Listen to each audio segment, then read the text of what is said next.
पंकज जी, आप इंटरव्यूज में कम दिखना चाहते हैं, लेकिन लोग आपको एटलीस्ट ऑन स्क्रीन और देखना चाहते हैं। मैं आने से पहले भी पढ़ रहा था, कई लोग कह रहे थे कि हेरा फेरी में आपको लेना चाहिए। आपका क्या मानना है? मैं वो पढ़ा हुआ मैंने भी सुना। हाँ। तो मुझे मेरा नहीं मानना है। परेश सर एक कमाल के अद्भुत अभिनेता जी। हैं। तो उनके सामने तो मैं ज़ीरो हूँ, कुछ भी नहीं हूँ। मैं बड़ा सम्मान करता हूँ उनका। आप अपनी बेटी को क्या एडवाइस देंगे? वो भी एक्टर बनना चाहती है, अभी तो वो उस एज में है कि सोच रहे। हाँ, कि ये करूँ, वो करूँ, अजय इसमें मज़ा आ रहा है। वो गलती से किसी ने बोला और वो एक म्यूजिक वीडियो का हिस्सा बन गई। मुझसे पूछी, मैं बोला मुझसे मत पूछो, तुम्हारी जो आत्मा बोले, मन करे वो करो, मेरे से कोई पाबंदी नहीं है। हाँ। मैं जब अपना काम देखता हूँ, जब यहाँ आया था तो डीडी वन का एक सीरियल कर रहा था और उसके एपिसोड में कुछ 6-7 सालों बाद यूट्यूब पे जाके देखा एक दिन। हाँ। और मैं अपनी एक्टिंग देख के सर पकड़ लिया कि ये मैं था। एनएसडी से ट्रेंड होके आया था, बावजूद उसके ऐसी एक्टिंग क्यों कर रहा था, कैसे कर रहा था। शुरुआत के 4 साल तो मुझे एक्टिंग में, डायरेक्शन पे यही सुनने को मिला है कि टाइम मत लगाइए। तो फिल्म का दौर था कि फुटेज मत खाइए। एक चीज आप कह रहे थे कि पीआर बहुत इंपॉर्टेंट है हर चीज में। क्या कहना चाहेंगे? पीआर इंपॉर्टेंट है मतलब क्या? उनके एक नए एक्टर के लिए क्या करे वो? मेरा याद है, मेरा पहला इंटरव्यू कोमल नाहटा जी ने किया अरे था। वाह। हाँ। तो मैं पूछ भी दिया था, आप सर हाँ। आप क्यों करना चाहते हैं? बोले मुझे तुम्हारी फिल्म गैंग्स ऑफ वासेपुर में काम बहुत पसंद आया। तो मैं गया करने, कहीं शूटिंग से ही निकल के गया था, एक डेनिम पैंट, व्हाइट शर्ट और सैंडल पहने हुए। तो मुझे उसके बाद पता चला कि अच्छा, मुझे इंटरव्यू देने आता भी है। नमस्ते, मैं हूं पंकज त्रिपाठी और आप ये इंटरव्यू देख रहे हैं बॉलीवुड हंगामा पर।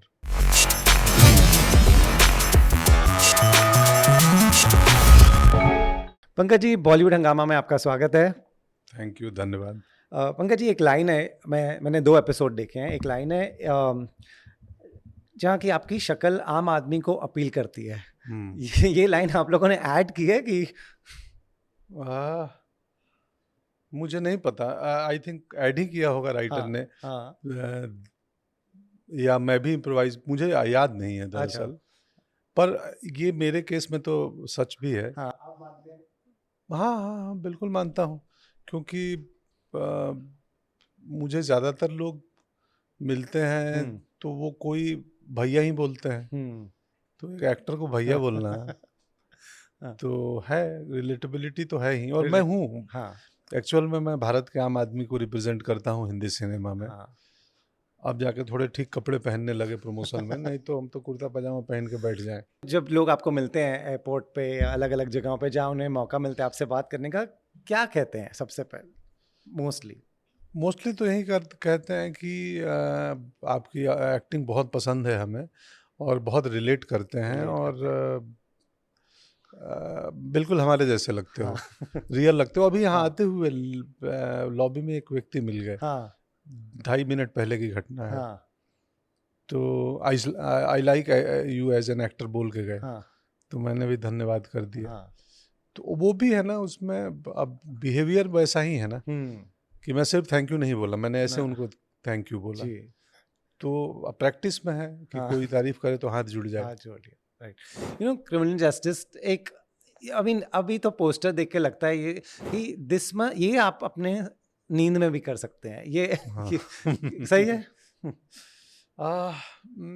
हाँ, आसान तो है थोड़ा सा मेरे लिए, लेकिन नींद में नहीं कर सकते क्योंकि आप लेटर ऑन के एपिसोड में जाएंगे तो कोर्टरूम में बड़ी लाइनें हैं। हाँ। 2-2, 3-3, 4-4 पन्ने का आर्गुमेंट है, एक आर्गुमेंट। ओके। और चूंकि मुझे लाइनें याद होने में थोड़ी दिक्कत होती हैं, हाँ हाँ हाँ। तो मैं अपने उन डायलॉग्स को का कंटेंट लेके बोल देता हूँ। बट चूंकि कोर्टरूम ड्रामा है, यहाँ फैक्ट है, धाराएं हैं, एविडेंस है, एक वो सिंक में बोलना है, तो इसलिए अपने मन से बना नहीं सकते। तो मुझे तब इसमें दिक्कत होता है, खास करके लेटर ऑन एपिसोड में, 6-7-8 एपिसोड में, जब ऐसी लंबी लंबी चिट्ठी होती है और उनको बोलना है तो मुश्किल होता है। बाकी बहुत हद तक मेरे जैसा ही है माधव मिश्रा। ह्यूमर और जोक पे आपके जैसे हाँ करते हाँ हैं। Humour, joke, satire. सटायर। हाँ। सब आपके एक्टिंग की इतनी तारीफ करते हैं, ये जब लंबे लंबे डायलॉग और लाइनें आती है, आपका क्या स्टाइल है? रटना सबसे इजी है या समझना और बोलना अपने स्टाइल में? नहीं, समझना सबसे ज़रूरी है कि रट के बोलोगे तो फिर वो रटंतु ही लगेगा। हमें हमारा काम है, मैं मानता हूँ कि एक अभिनेता जो है वो को ऑथर भी है। उसकी ड्यूटी है कि ऑडियंस को समझाए, और जब ठीक से समझाएंगे तभी महसूस करा पाएंगे कैरेक्टर का पेन, कैरेक्टर के इमोशंस। तो समझना जरूरी है। एक्टर लाइनें याद कर लेते हैं, याद करना जरूरी है क्योंकि आपको बोलना है बिल्कुल, हाँ। लंबी लाइनें अगर हैं तो, बट उसका संदर्भ समझना जरूरी है, कॉन्टेक्स्ट समझना जरूरी है, और सब टेक्स्ट समझना जरूरी है जी, कि इस टेक्स्ट के बीच में क्या है जो लिखी नहीं गई है। तो वो मैं पहले समझता हूँ कोई भी। ओ माय गॉड 2 कर रहा था तो उसमें भी 10-10 पेज का एक सीन था कोर्ट रूम में, लास्ट में चल के 10 पेज 9 मिनट का एक टेक किया हूँ मैं। वो एडिटिंग में कट जाता है क्योंकि रिएक्शन आ गया जज का, काउंटर रिएक्शन आ गए, लेकिन जनरली बड़ी स्पीचेज में एक फ्लो में करता हूँ। तो अगर समझोगे नहीं ना तो समझा नहीं पाओगे। समझो कोई एक्टर नया शुरू अभी आया है जो नहीं रट सकता है, उन्हें नहीं याद रहता है, तो क्या आप कहेंगे उन्हें कैसे याद करें लाइंस? रटने के सिवाय दूसरा कोई माध्यम नहीं है, ऑप्शन नहीं है, आपको करना पड़ेगा। उसकी कुछ टेक्निक्स हैं जो मैं अपनाता हूँ। रात को सोने के पहले मैं 4 बार स्क्रिप्ट पढ़ता हूँ, वो सीन जो कल होना है, और सुबह उठते के साथ मैं तकिए के साइड में रखता हूँ। उठते के साथ पहला काम मैं उसी पेज को उठा के और वापस 4-5 बार पढ़ के और फिर बिस्तर से निकलता हूँ। तो ये वो रात में अवचेतन मन में वो प्रोसेसिंग चलते रहती है उन लाइनों की। तो बाकी तो कोई रास्ता है नहीं, आपको याद तो करना पड़ेगा। तो करना ही पड़ेगा। आप स्कूल में रटने में अच्छे थे? ना, बिल्कुल नहीं। बिल्कुल नहीं। कितने लॉयर बन चुके हैं कि मुझे पता है क्या धारा लगा दूंगा? कितना लॉ सीख गए क्रिमिनल जस्टिस करते करते? नहीं, काफ़ी हद तक बहुत कुछ सीख गए हैं, समझ गए हैं। पहले तो मालूम भी नहीं था कि डिफेंस कौन है, प्रोसिक्यूशन कौन है, अभियोग क्या होता है। तो अब तो बहुत कुछ सीख गया हूँ, बहुत जान गया हूँ। मतलब मेरा भी कुछ खुद एक होता है ना कि जानकारी के अभाव में आपको कोर्ट कचहरी का डर रहता है। तो वो मेरा डर माधव मिश्रा रोल करते हुए निकल गया है कि नहीं भैया, आप ऐसा नहीं है कि कानून है, धाराएं हैं। और बार बार इस सीजन में माधव मिश्रा बोलता है कि जब तक दोषी कोई साबित नहीं हो तब तक वो निर्दोष है। और आजकल मैं देखता हूँ ये ट्रेंड सोशल मीडिया पे कि अदालतें बाद में करेंगी, सोशल मीडिया पहले जजमेंट दे देता है। मीडिया भी दे देता है। हर कोई मीडिया मीडिया तो हम जजमेंटल हो गए हैं ना बतौर समाज। मैं भी कि मैं प्रयास करता हूँ कि मैं जजमेंट न रखूं, लेकिन ह्यूमन माइंड ऐसा कंडीशन है कि वो कुछ ना कुछ जजमेंट तो बना ही लेता है। एक व्यक्ति को देख के, उसके कपड़ों को देख के, नॉट लीगली बट सोशली भी। तो एक कंडीशनिंग है हमारी कि हम एक राय बना लेते हैं बिना कुछ समझे। बिल्कुल। मुझे याद है कि एक फिल्म क्रिटिक्स हैं, एक दिन पहले मेरी बात हुई तो मैंने बोला कि मैं बाहर हूँ, राजस्थान में था, और मैं आऊँगा 5-6 दिन बाद, फिर मिलेंगे। वहाँ किसी कारण से शूटिंग कैंसिल हो गया और मैं अगले दिन ही आ गया मुंबई, और ये फैक्ट है। वो मुझे देखे तो उन्होंने मान लिया कि मैंने झूठ बोला है। कि आगे पीछे कुछ कैंसिल हो सकता है। कि हम किसी बात को कहने के क्रम में अगर एक बात हम 2 जगह बोलें तो मुमकिन है, संभव है कि एक माइनर डिटेलिंग मिस हो जाए। लेकिन लोग अगर वो रिकॉर्डेड है कहीं तो लोग उसको लेके बैठ जाते हैं कि यहाँ ये बोला, यहाँ ये बोला। ये नहीं समझते हैं कि ह्यूमन माइंड है, एरर हो गया, माइनर डिटेल छूट गया, या उस समय कहानी नरेट करते हुए मैं इस पहलू को नहीं बोल पाया था, आज बोल रहा हूँ।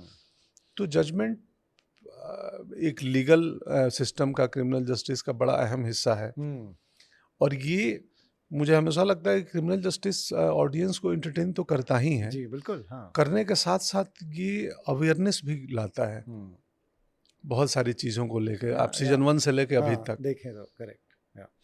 तो वो क्रिटिक नाराज हो गए थे आपसे? स्वाभाविक है कि अगर आप एक धारणा बना लेंगे तो जी। नाराजगी तो संभव है। हाँ। क्यों? और जब तक वो धारणा न टूटे कि नहीं भाई ये व्यक्ति सही ही बोल रहा है, हम्म, तो उससे कोई बात नहीं है। कि मैं चेहरे में इतनी सच्चाई रखता हूँ कि नाराजगी मुश्किल ही होती हाँ। है। आप नाराज होते हैं?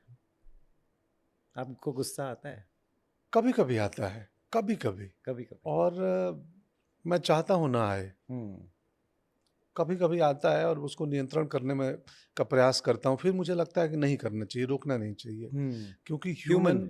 हम ह्यूमन हैं। हम बहुत सप्रेस करेंगे अगर किसी भावना को ना, तो वो परेशान ही करेगा। जी। अगर गुस्सा आ रहा है तो आ जाने दो।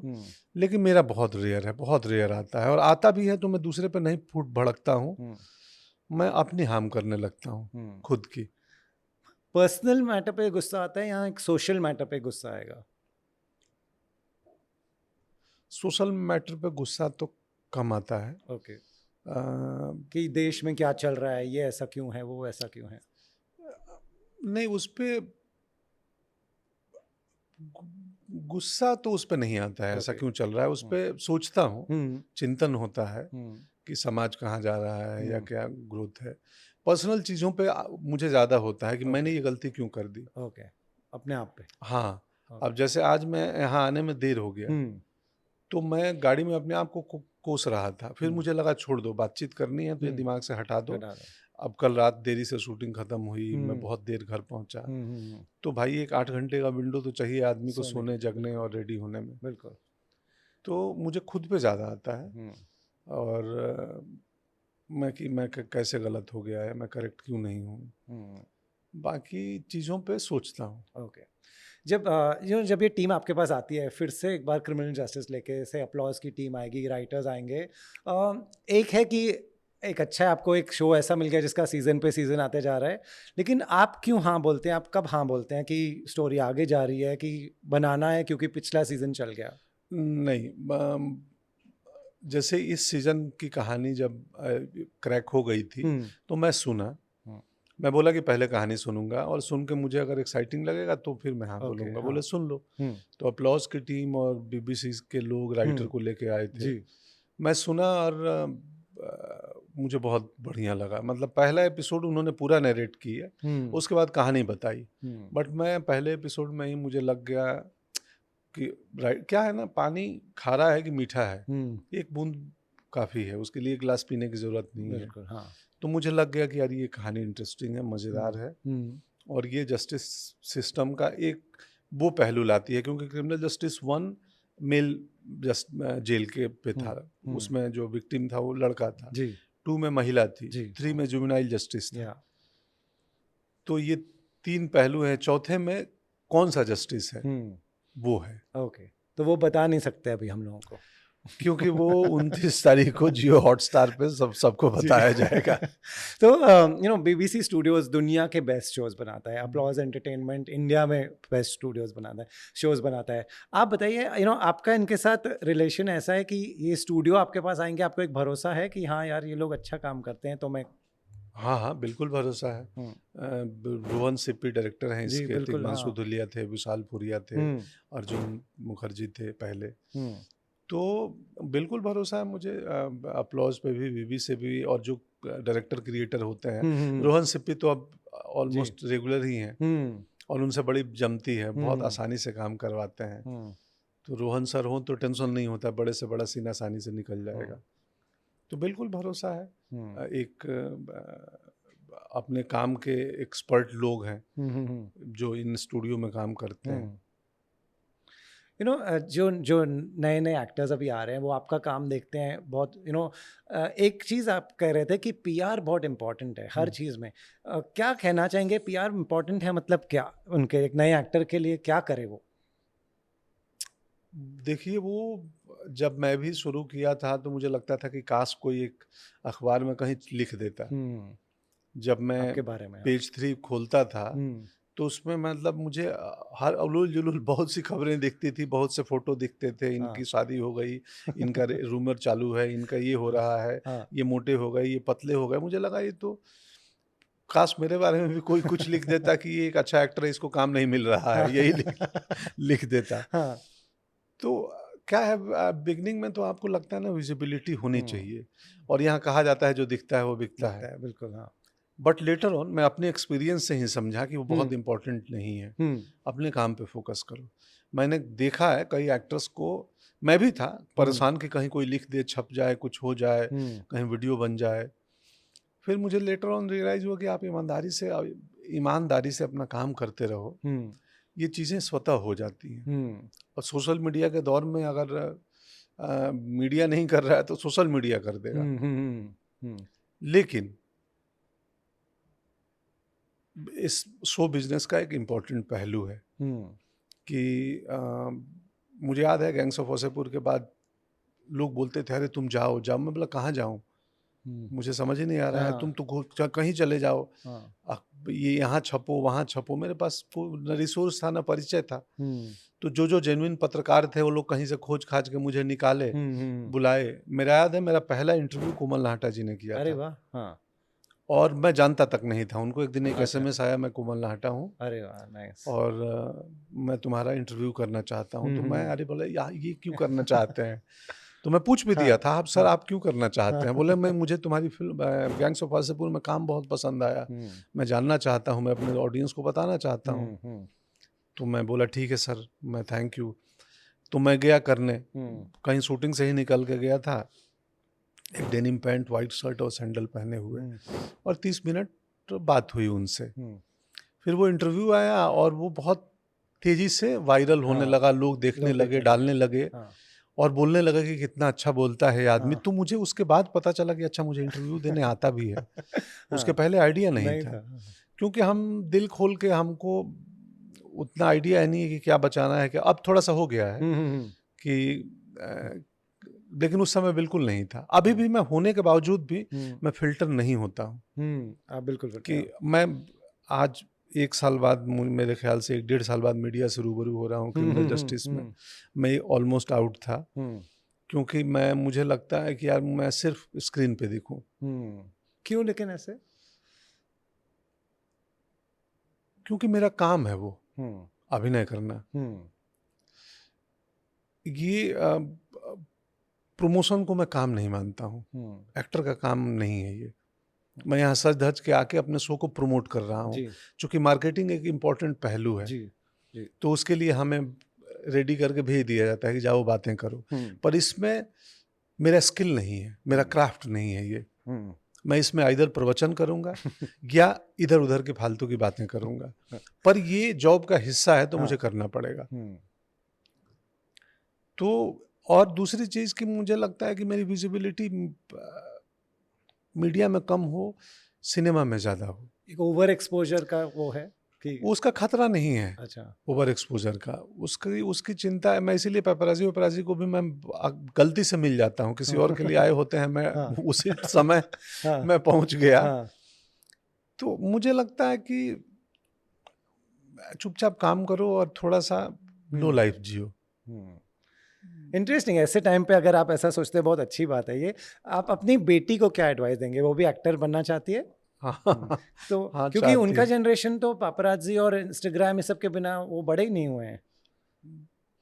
पता नहीं वो अभी तक, तो वो हो सकता है हम घर में देख के, मुझे देख के उसके भी सोचने का तरीका कुछ अलग हो, पर मुझे मालूम नहीं। उनको क्या एडवाइस देना चाहूँगा, बहुत मुश्किल मार्ग है। मैं बोला कि ये आसान मार्ग नहीं है, तुम्हें अगर इंटरेस्ट है तो करो, लेकिन इसके लिए तैयारी करो, और तुम्हें तुम्हारे हिस्से की लड़ाई लड़नी पड़ेगी। स्ट्रगल, हर व्यक्ति को अपने हिस्से का स्ट्रगल करना है, वो स्ट्रगल चाहे तो करना कोई है। हो, हाँ।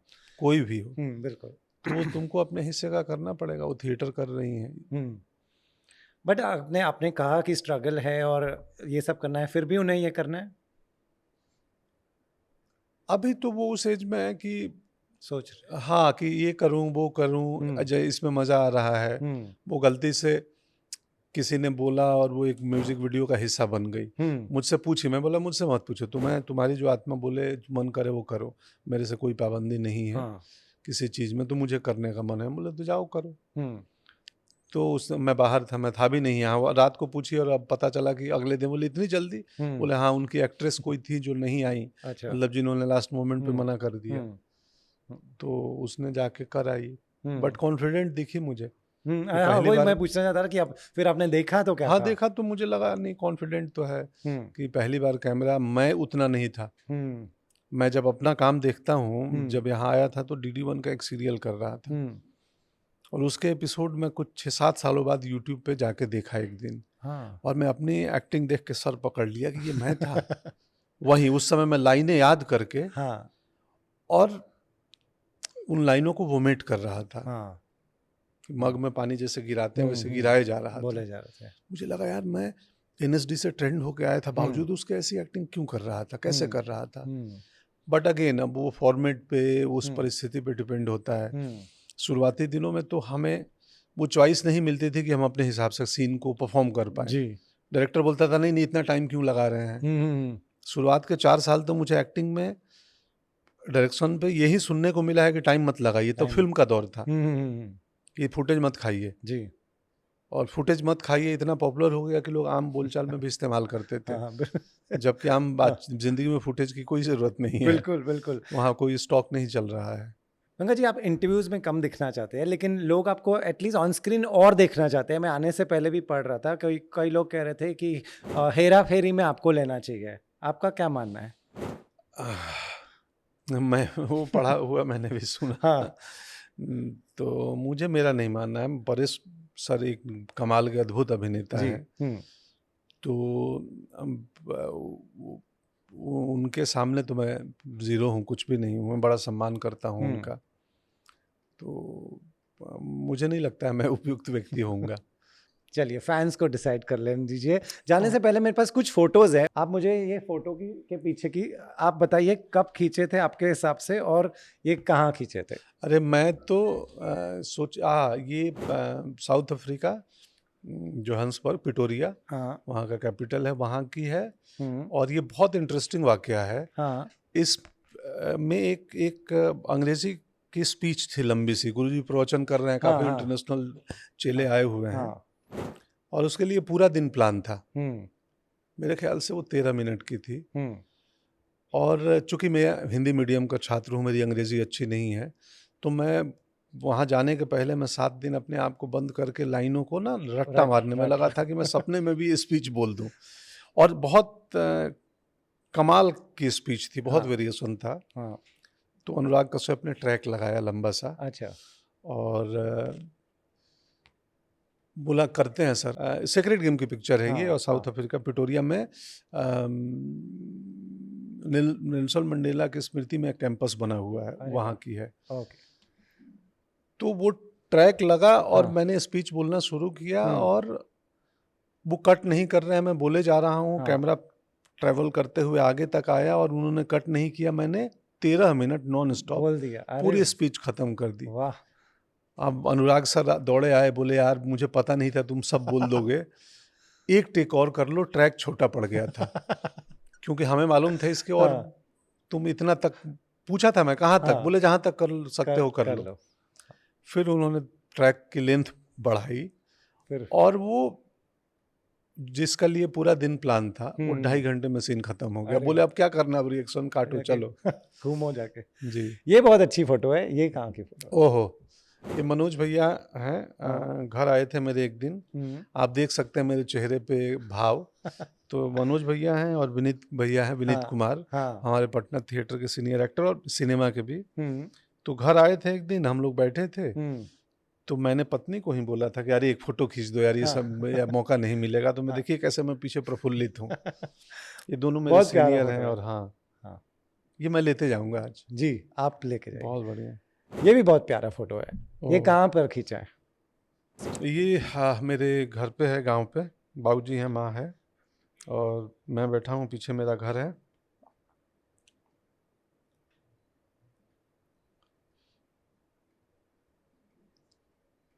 मैं कभी गांव गया था, उसका है। ओहो, ये मेरी शादी की है। और मेरा पूरा बैच है इसमें।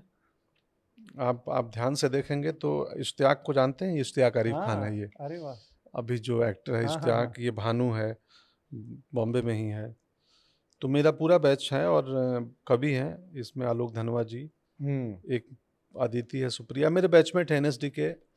और सब लोग। मेरी शादी की है, कोलकाता की है, जैन धर्मशाला, किस साल की बात है ये? 2004। 2004। वो भी दिखा दो। बहुत अच्छे अरे photos नहीं, हैं। हाँ, ये वृंदावन ओके, हाँ जल्दी 2004। वृंदावन। वृंदावन 2004। ओके पत्नी ने नौकरी छोड़ी थी दिल्ली से और हम लोग गए थे वृंदावन घूमने, ओके। तो वहाँ की तस्वीर है। अरे ओके, ये आपको याद है? ये धर्म हाँ। 2006 या 7 में बनारस काशी नरेश की जो वो हवेली है वहाँ की है। बहुत अलग दिख रहे हैं। हाँ, अब एकदम यंग था मैं, पहला यंग सिनेमा। आप अभी भी हैं? हाँ, ये 2004 रन, विजय हाँ। राज सर और मैं। विजय राज और आप। ये मेरी पत्नी और मैं, एक बच्चों का वर्कशॉप था पटना में, हज्जू भैया करते हैं, हज्जू मोबाइल थिएटर, तो वहाँ की है। और विनय नाम का एक मेरा दोस्त है, फोटोग्राफर है, उसने खींची है।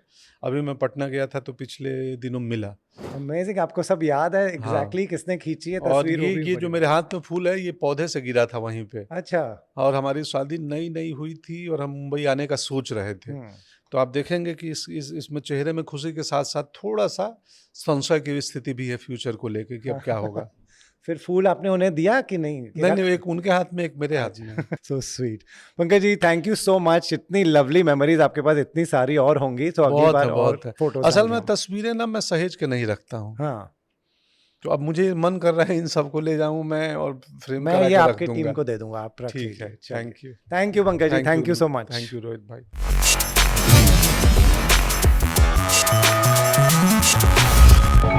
नमस्ते, मैं हूं पंकज त्रिपाठी और आप ये इंटरव्यू देख रहे हैं बॉलीवुड हंगामा पर।